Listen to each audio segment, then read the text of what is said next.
Here on Watching the Hawks, we've covered the 28 pages extensively. But why isn't the mainstream media making a bigger deal out of this?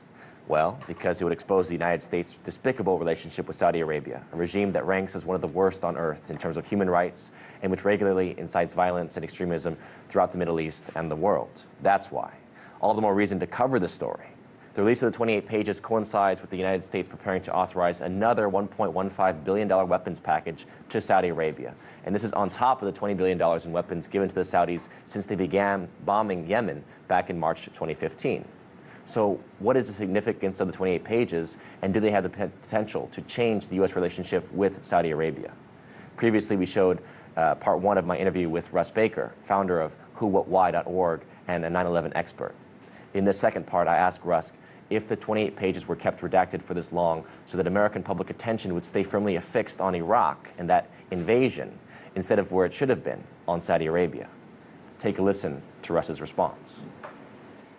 That's a critical point you've raised, and I would also note that another Clark, General Wesley Clark, at WhoWhatWhy, we interviewed him. If you go on our site, you can, I hope, find that video where he talks about having been at the Pentagon shortly after 9/11 and being shown a top-secret memo which contained a list of 9 countries that the Bush administration had already decided to invade prior to 9/11. So now what you're looking at is they wanted to invade all of these countries, which included Iraq, Syria, Libya, and on and on.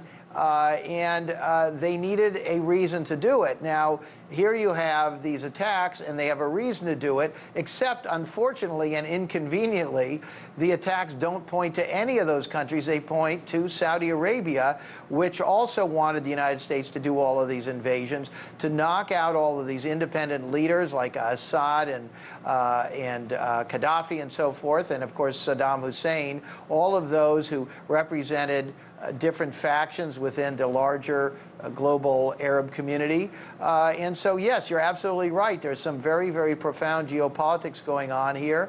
I agree with you. It probably would have been impossible to prosecute a war in Iraq. I'm not sure that George W. Bush could have been reelected. I think the world would have been a very, very different place had this not been suppressed. Now let's speculate a little bit on why these pages are finally being declassified at this juncture. I mean, there's obviously been a lot of support from 9/11 victim families to want these pages to be declassified, and also JASTA Act, trying to basically get sort of more of a movement against Saudi Arabia in general to basically put pressure on them as sponsors of terrorism. But why would Obama declassify or allow this to be declassified at this point when previously he had said he wouldn't allow it to be declassified? There's obviously still a very strong alliance between the United States and Saudi Arabia, and the pages themselves do really put doubt on what the Saudi alliance is like if they allow an agent of theirs, including potentially Prince Bandar, to support al-Qaeda operatives in the 9/11 operation. So could we be seeing a potential shift in our relationship to Saudi Arabia in the near future? Yes, that's quite right. In fact, we have been seeing that shift. The Obama administration itself has significantly distanced itself from the Saudis compared to the Bush administration. We also see a whole bunch of developments all over the place. We see some Republican members of Congress who would have fought something like this when Bush was president. They were only too happy to see it come out under a Democratic presidency because, sadly, the public is not so well informed about these things. And if something comes out during the watch of the opposing party, they don't necessarily understand that that's not the administration that's responsible for the thing. So I think there is some sense of that. Also, a lot of the reporting that we and some other organizations have been doing about the FBI's role in this, asking questions. Again, we're in a Democratic administration, and they've got to, and their Justice Department have to work with the FBI. So they have to cooperate with whatever efforts there may be to try to prevent some of this from coming to light. So it's a very volatile and very complicated situation. We also have Senator Graham and also a partner of his, a Republican. Senator Graham's a Democrat, former Senator Graham, Republican Walter Jones of North Carolina, who's also been a leader in trying to get these things released.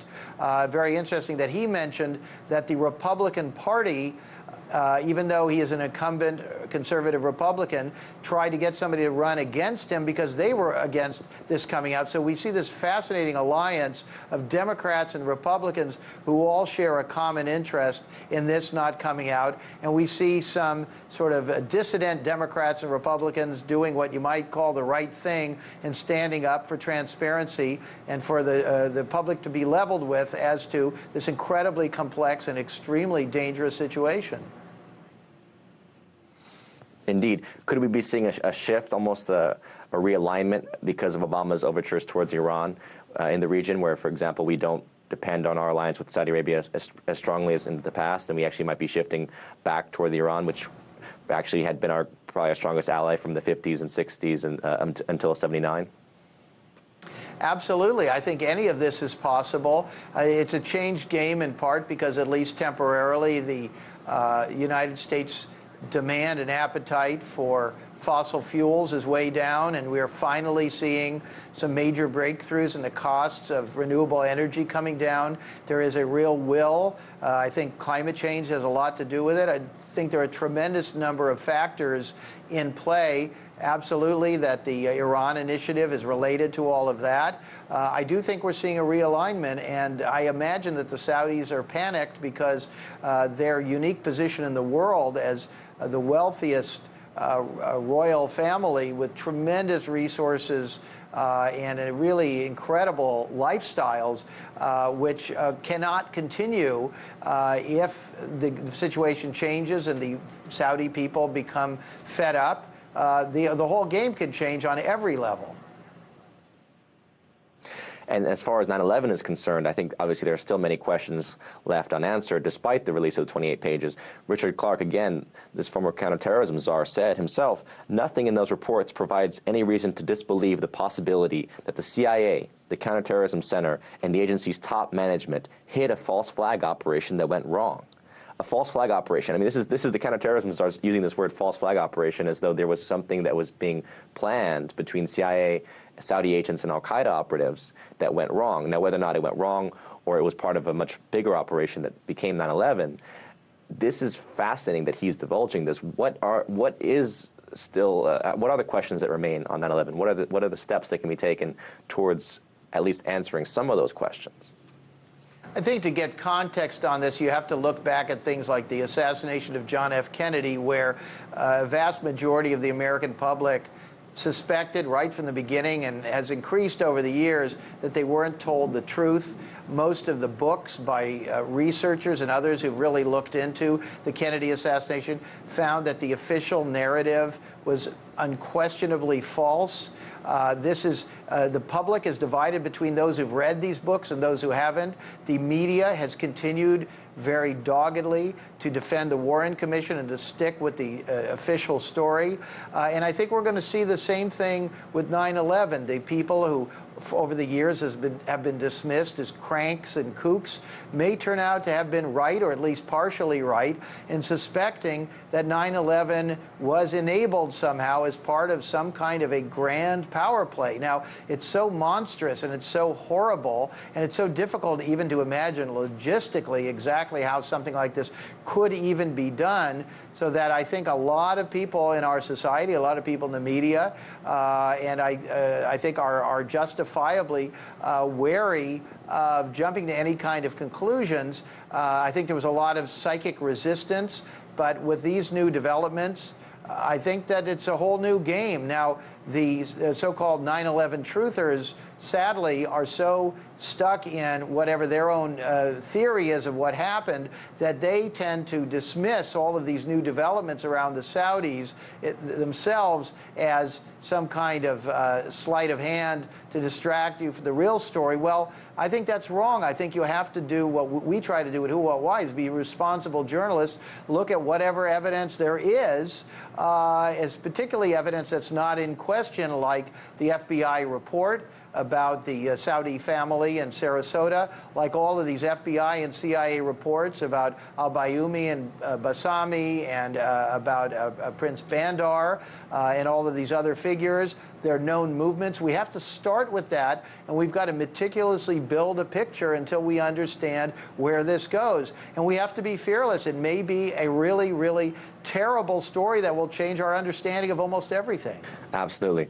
Well, I appreciate the work you're doing, Russ, and really look forward to any more revelations that we can discover in the future, because obviously 9/11 is still, to my mind at least, an unsolved mystery. It absolutely is. It's probably the biggest story of our time, and it certainly deserves a lot more attention than it's getting. Yeah. Well, thank you so much for joining me today, Russ, and we'll speak again in future. Thank you.